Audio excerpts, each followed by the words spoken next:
Right. Well, I am keen to see how this one shakes out, so let's jump on down to the feature match area and see who comes out on top here between Christian Hauck and Bernardo Santos. Take a look at the opening hands here. Not too shabby from either side, as we do see some more interaction in the hands there of Bernardo Santos and Christian Hauck. Taking a look at a very heavy, creature-heavy hand. Yeah, pretty strong hands from each, or at least, pretty average hands. Nothing insane. It's not the Love-Struck Beast, double Innkeeper, 3-land kind of hands, but they're both okay with this. All right, and we are joining this for Game 3, so this is for all the marbles. Oh, yes. Where is this marble factory that everyone is always getting all the marbles from? Yeah, who knows? It's it's the metaphorical marbles. It's the pride, really, but well, if there's not actual marbles involved, then why are we playing? Anyway. To be fair, on Versus Live, I do play for actual marbles each week, so I guess I have that stuck in my head where if whoever wins the show gets the actual physical marbles. Nice. So we play for marbles on over there, but I like it. Yes. All right, we're getting things underway here. A land apiece for both players, as we're going to see Shattered Skull Pass shocked in. I wonder what he could have in his hand for 2 mana, Corey. Whatever could it be? Whatever could it be? It's always a stomp, it seems. It's always a stomp. 2 to face. All right. There we go. Quick camera change, I was going to say. I believe those were mixed up. Sorry about that, friends. Now. There we go. Scorching Dragon Fire. It was Ailey's fault, yep. It was my fault? Oh, okay. Sorry. My bad. I'll go sit in the corner. I just threw you right under the bus, Ailey. It's fine.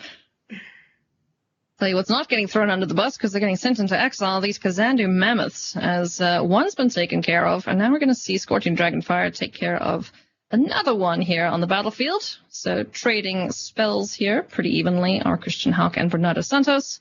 Yep, and that's a little awkward there because if you're Bernardo, you really want to cast that 2-drop when you can also cast a 3-drop. So you'd like to wait till next turn, but the one thing you always have to do against these Gruul decks is just ask yourself the question, if I let this creature live, can they cast the Great Henge next turn? And if the answer is yes, you have to kill that card almost always because that card just takes over in these matchups outside of a Wilt or something, which we do see, but really risky to let those kind of creatures live. Yeah, and what's interesting is Christian doesn't have to worry about that because it doesn't look like there's a single copy of Great Henge in Santos's list. So, he's quite fine to just leave a 5/5 sitting on the battlefield because there's not going to be this incredibly powerful artifact coming down this turn after. Yeah, that is the big exchange here. Christian Hauck does have 2 Great Henges, and, they are excellent if they land, but in the metagame right now, there's a lot of decks that just don't give you time to cast the Great Henge, or they kill all your creatures. I'm looking at Sultai Ultimatum, where the Great Henge is not good against them just because they have so much removal. 5 damage to face here from the Kazandu Mammoth Bone Crusher Giant, not jumping in the way. An Elder Gargaroth is going to land on the battlefield. This card is always so intimidating when it lands. It's just like, okay, how do we deal with that? It's a 6/6. It gets around most removal stuff, or removal spells. Yeah, and it generates so much value, too. It's a really frustrating card, especially in these green-red mirrors where red removal just doesn't line up well, right? Like Soul Seer is really the thing that kills the biggest creatures here. We have a Crowan Wars and stuff, but those are vulnerable to just Wilt, Brontodon, these kind of effects. And then it turns into a blowout situation where you can kill that in combat and then block with the Gargaroth or something. So, yeah, Elder Gargaroth is probably the best card in these mirror matches, maybe outside of arguably Edgewall Innkeeper or something like that. Yeah. And it also puts Santos in a very difficult position now because, sure, you can attack, but that immediately looks suspicious. It's like, okay, cool, I know you have a stomp in hand, so sure, I'll get hit for 4. But on the next turn, I'm going to steal your thing, and then I'm going to hit you for a buttload of damage. Exactly, and that's all with just keeping Embercleave out of your mind. If you put Embercleave into the equation, most of the time the math is pretty easy. Be like, well, if they have Embercleave, I'm very, very dead. So I get to ignore that. And, that's the case now. So Bernardo Santos is like, he's not even worrying about that card because you can't play around what you can't beat. Exactly. Now, I'm curious if we're going to see the Akroan War take this Lovestruck Beast out of the equation just to push through 11 points of damage here. Yeah, it's really interesting because, Bernardo Santos just cycled a Wilt. So we know that Bernardo at least brought him in. And we do have 2 copies. So, there's another one in the deck. So you run that kind of foul of Bernardo just killing it mid-combat. And then you get a nice double block with Bone Crusher Giant and Lovestruck Beast. And you only lose one of them to the Gargaroth. But I still think you just jam it here. Otherwise, what are you going to do? And it's gonna really work out well for Christian Hauck. Oh, yeah. The Hauck very much in the driver's seat here as Lovestruck Beast joins the other team and swinging on in with 11 power. Elder Gargaroth, what's the choice? Spin the wheel. It's going to be a 3/3 Beast joining the fray. And poor little Bone Crusher Giant can only block the biggest thing coming through. Does take an extra 3, though, because of Trample, and down to 4 goes Bernardo. Yep. And we got the Stomp to finish it off, so not too bad, but we really need, something nice here.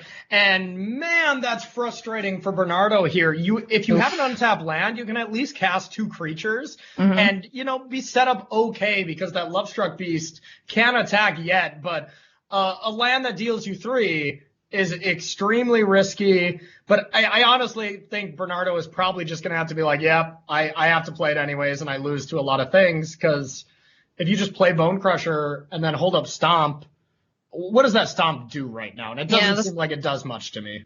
The Stomp's not doing much at all. I mean, there's the option to just play Shadow Skull Smashing and kill off the Kazandu Mammoth, but even then that's not great because you can't do anything else. And there is the Great Henge. Would you like to draw some cards, Christian Hauck? Ooh, hello. Just when you think you're pulling back into the game, the Tree of Hope here is coming to close this one out. That card is just so good without an answer. Oh, yes. I'm thinking we're going to see Bone Crusher Giant block the Kazandu Mammoth, stomp that to kill it, in for 3, goes down to 1. This could all change depending on what's drawn off the top of the library here. But for 2 red mana, the big size from Bernardo. He knows, it's going to be a tough one. Yeah, this is going to be real tricky. The Bone Crusher Giant blocks the Kazandu Mammoth. The Beast gets in for 3. Down to 1, so in stomp range. But it's just going to die to creatures here at this point. The one silver lining to this is the Akroan War is going to be going away and giving back the Lovestruck Beast. So we do have 1 blocker. And if we could... okay. Well, that Wilt is going to be a little unfortunate. There's Wilt and there's a Thrashing Bronzodon. So, a little premature excitement there for the Akroan War top deck. So I'm going to have to go for the creatures. That's the option. Here's the option. You can Akroan War to try to take something. Realistically, you can only really take the 3/3. Not great. Or you can play Arnie and Bone Crusher, get Lovestruck Beast back. Then all of a sudden you have 3 creatures to your opponent's 2. Christian Hauck doesn't have a creature to get this Great Henge train going. We'll likely see a cycle, and then if the creature train does get flowing, it's still going to be very tough for Bernardo to win. But as it stands, he's essentially ahead on board, but just hanging on by a thread. Yep. And like you said, we're going to see Wilt cycled away. What do we find on the top? It's a Bone Crusher Giants. Okay. Well, we've seen this before earlier today, huh? Yep. There we go. Boom. And your face is gone. Yep. And just like what happened to Kai Buddha a little bit earlier, we're doing all these numbers and it looks like we're coming back and then just, no, stop. We'll take care of this.